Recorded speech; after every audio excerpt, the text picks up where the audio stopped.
Сәлем достар, менің каналыма қош келдіңіздер. Бүгін бананнан керемет бетті ылғалдандыратын, тегістейтін маска жасайтын боламыз. Менімен бірге болыңыздар.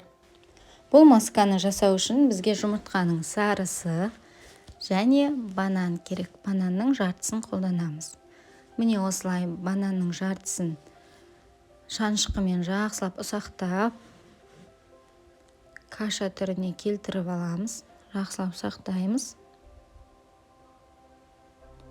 Негізі бананның құрамында В, С, А, Е, К витаминдері бар.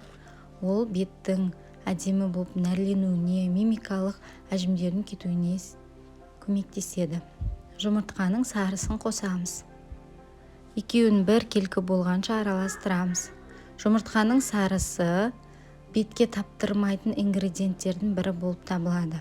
Бұл маскамыз бетті әдемі етіп ылғалдандырады және бетімізді тегістейді.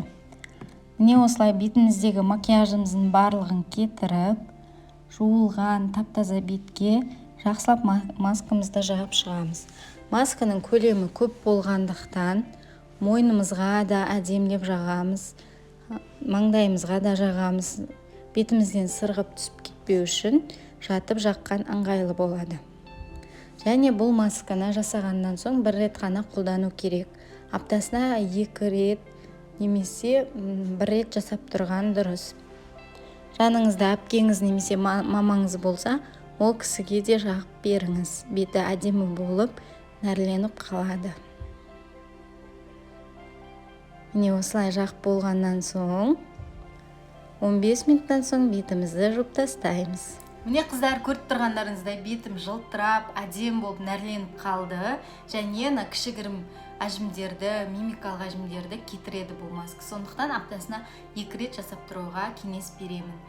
Енді маска жасап болғаннан соң бетімізді ылғалдандырушы крем жағамыз. Бұл кремді таңдаған кезде өзіңіздің бет терісіңізге қарай таңдаңыз және кремнің құрамында спирт, зиян заттар болмауын қараңыз. Кремді жаққан кезде бірінші қолымызға кішкене алып, қолымызды үйкелеп, сосын бетімізді былай басып жағамыз. Сонда крем тез сіңетін болады. Менімен бірге болыңыздар, күнде әртүрлі қызықты және сұлулыққа байланысты видеолар түсіріп тұратын боламын.